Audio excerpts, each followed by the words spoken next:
Happy Christmas. Merry Christmas. Happy Christmas.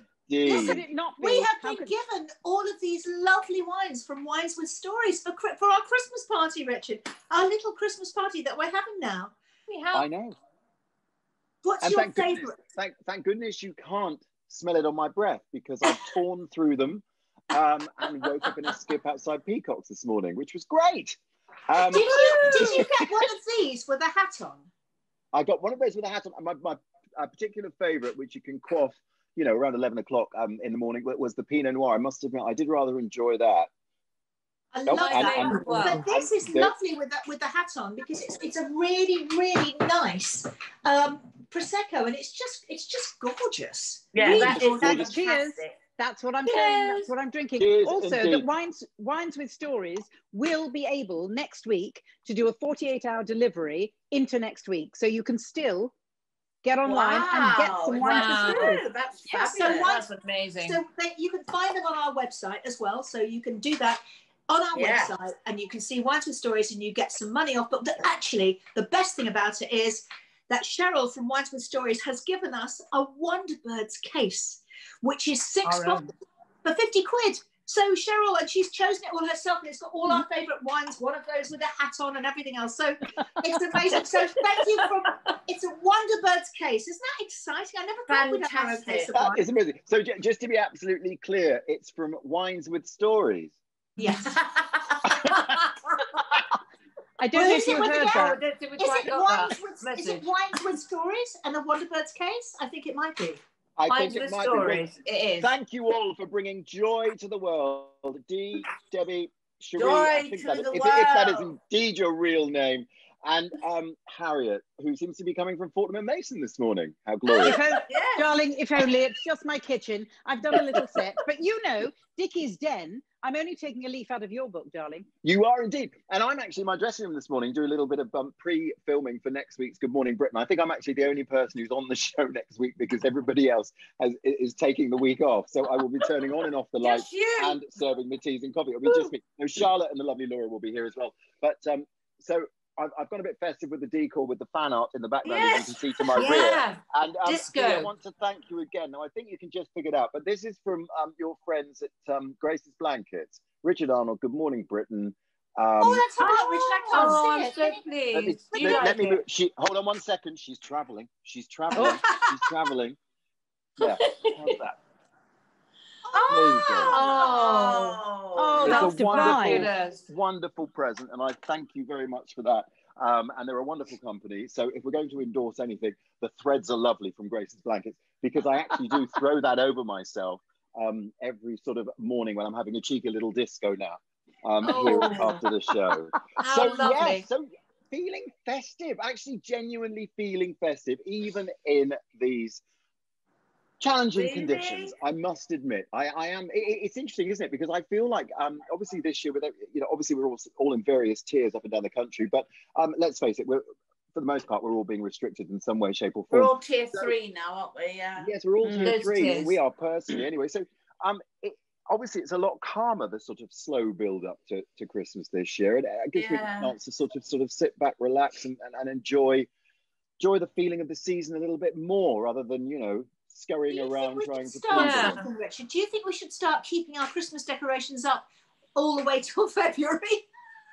No, I think that's completely feral, actually, Debbie. I think it's really I agree too.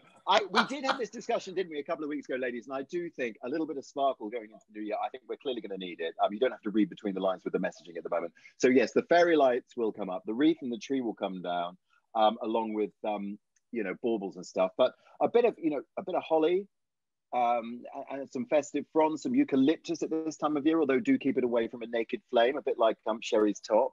And I think that sort of thing. Or my hair. Or your hair.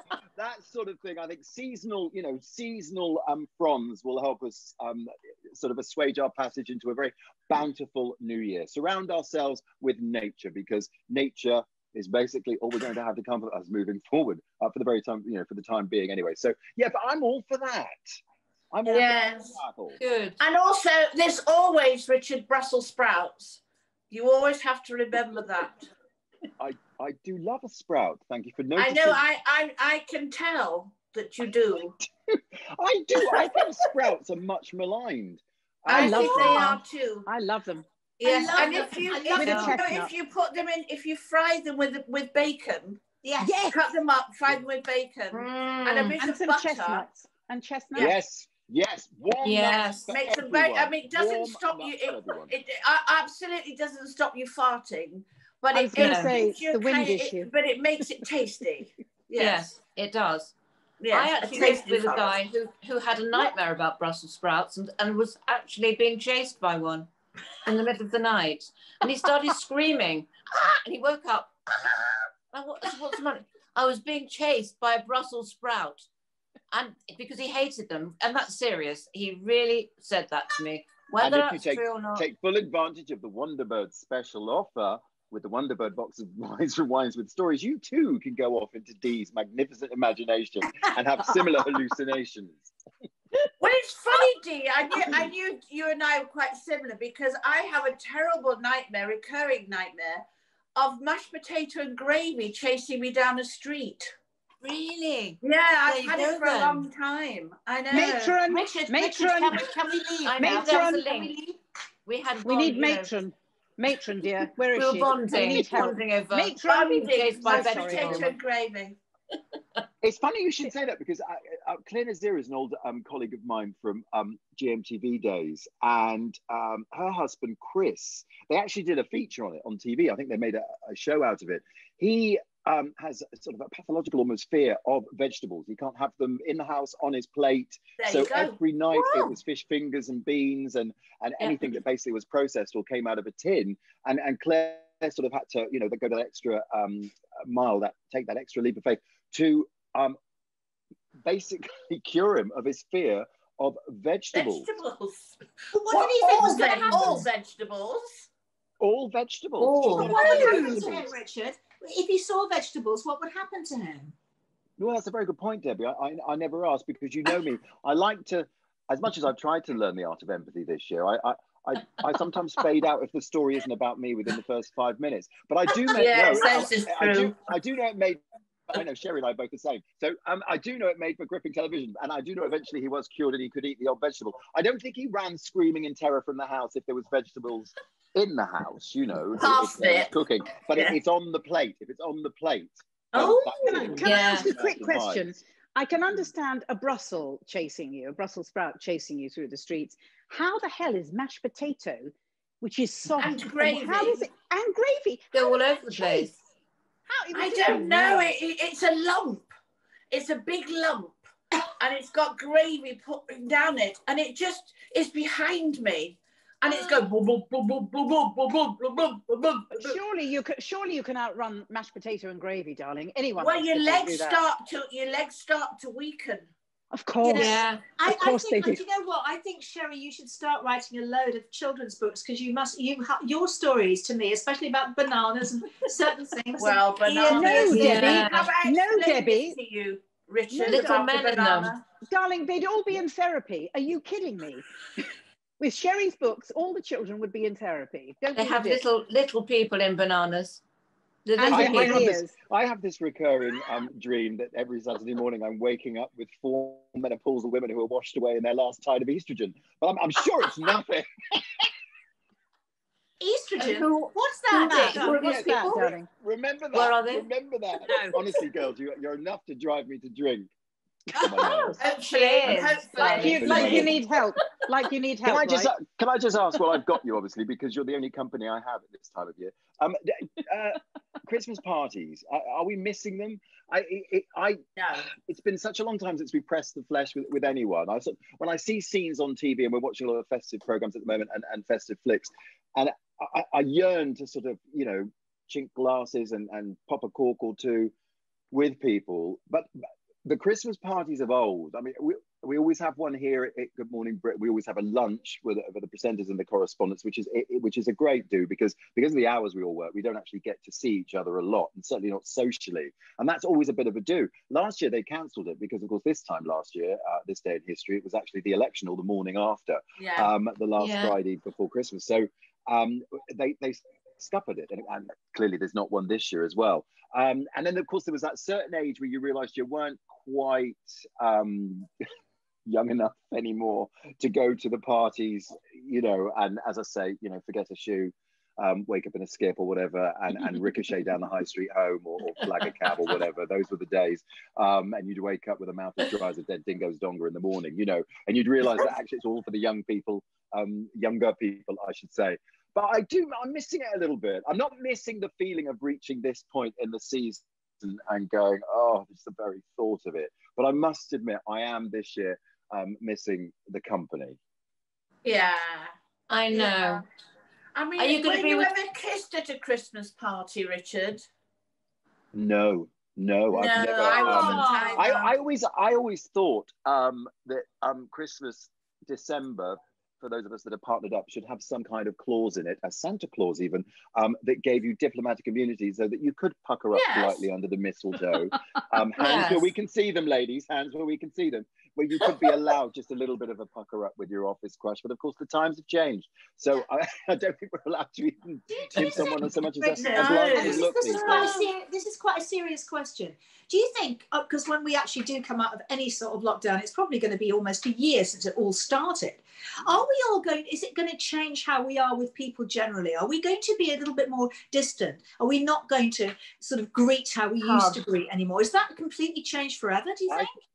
It's interesting. I was speaking to Lewis, lovely, from my local, and they've now had to crack open the hatch and serve through the hatch now, take away meals and stuff. And you know me, I do like to support a local business if it's a watering hole and they're giving out mulled wine.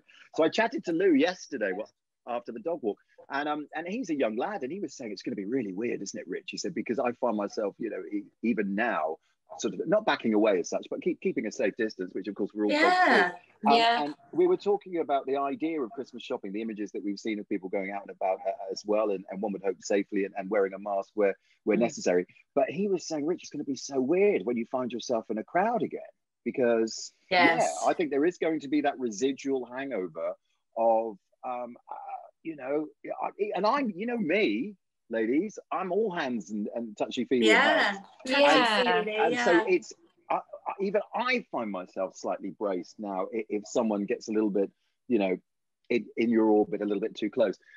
So I do think, Debbie, oh my goodness me, Debbie, you've actually asked a serious question. It's the first time in March. You know that, Debbie, when you start speaking, I have someone poised outside this door to interrupt, and I go, Debbie speaking. No, I have to go on another knock on the door. But Debbie, you're absolutely right, my love. And of course, I'm only teasing you. But yeah, I think it will be very, very different for a long, long time, which is sad, but whatever we have to do to keep ourselves safe. But I do miss that. Do you know what I miss?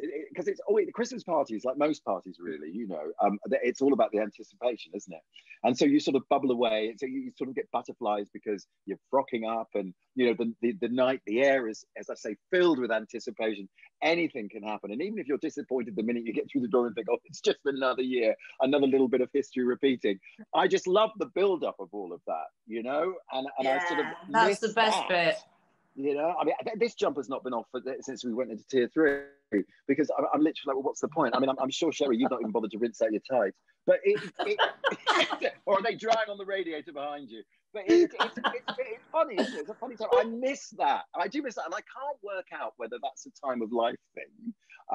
Not to dwell on our ripened ages, but no, it's not, because I still get excited about parties, and I still love that build up. But it's a funny old time. It really is. Well, I suppose this is our Christmas drink, Richard. We love you. You've been the most fabulous of all year, so we won't see you till next year now. I know. You know, you're my favourite, darling. Cheers. Oh, Dee. She says that to everybody, by the way. She says that to everybody. Dee, actually, at this point in the morning, having drunk through the Wines with Stories Wonderbirds box, has absolutely no idea who I am, or indeed that she's actually. No, you look lovely. On Zoom. Yeah, look at He doesn't know who anybody is, Richard. Honestly, no. Those eyes. What day is it? Dee, those eyes are swimming, dear. Swimming. Swimming. You are my favorite glassy-eyed Wonderbird. Merry Christmas. I adore you all. You look spectacular. And thank you as well. We love you, Richard. We love you. Merry Christmas. I honestly tried to make it every Saturday morning, girls, you have been my mellow birds, whether you've been drinking something stronger or not. So thank you very, very much indeed. It's been an absolute pleasure being Thank you, in the darling. We love you. We love you. Merry Christmas. And We Happy love New you. Year. Merry Christmas. Merry Christmas. We're wrapping them. Love you. Fade, fade, fade. Papa Richard. Love We you. love you. Love you. So, darlings, what is happening on Monday? Well, we've got the lovely Bob Barrett coming back. And the reason is because he's going to do Christmas lunch, but he's going to do a vegan Christmas lunch. And Yes. it's basically for me. So none of you have to be there. It can just be me with Bob because I don't eat meat. So really, he's doing it purely for me. Not for course, any darling. of you. I hear that, darling, but Of I course. eat everything, whether it's vegan, vegetarian, or not. So I am going to be there. There's no Or getting red rid of meat. me. Yes. Me Oh, too, darling. Also, darling, let me Alright, just check. What about the wine, sweetheart? Because Well, surely it's now- only vegan wine. Dee, some Yes. of these wines with stories are vegan, aren't they? They certainly are. I was just about to say that. Wines with Stories is our favourite wines. They have got vegan wine. Yeah. So you can buy it from the website. And they Wines do a with Stories. 48-hour delivery service. So all into next week. So get Yeah. ordering. Absolutely. So it'll be me with Bob Barrett on Monday, And- everybody. and We're us. tagging on, Cheers. darling. No, we're all coming, Sherry. She won't listen, Dee. She won't listen. Never We're all mind. going to be Oh. there. I'm going to Give get up. all through. I'm finishing all this wine now. So I'll see you Monday, darlings. Bye. Bye. Cheers. Cheers. Hello there, this is John Culshaw here, just nipping by to wish the wonderful Wonderbirds a very, very happy Christmas indeed. You have brought us so much merriment with your shows whilst everyone's been stuck inside. So, Merry, Merry Christmas to you. Have a wonderful 2021 full of renewed hope and positivity. And thank you for everything. I'm just about to put up my Christmas decorations here. I haven't got round to it just yet.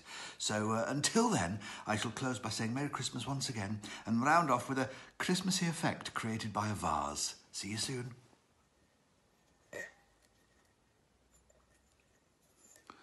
It's quite effective, that, wasn't it? I thought, yes. Quite effective. Hello, I'm Lost Boys Guy, and I would just like to wish all the Wonderbirds fans a very Merry Christmas. I hope you all have a great time. Hello Wonderbirds and hello Wonderbirds fans. It's Dr. Tracy here, wishing you all a very Merry Christmas. And for those of you who watch the show regularly, you know I'm a great big fan of What to Watch. So here's my top tip and one of my favourite movies for Christmas, which is Christmas with the Cranks, with Tim Allen and Jamie Lee Curtis playing Nora and Luther Crank, who decide to skip Christmas. It is absolutely brilliant and has got one of the most gut-wrenching, funny moments when Luther decides to have a very, very unusual, rather drastic cosmetic facial treatment. So tune in if you want something to watch over Christmas, and see you all next year. Bye-bye.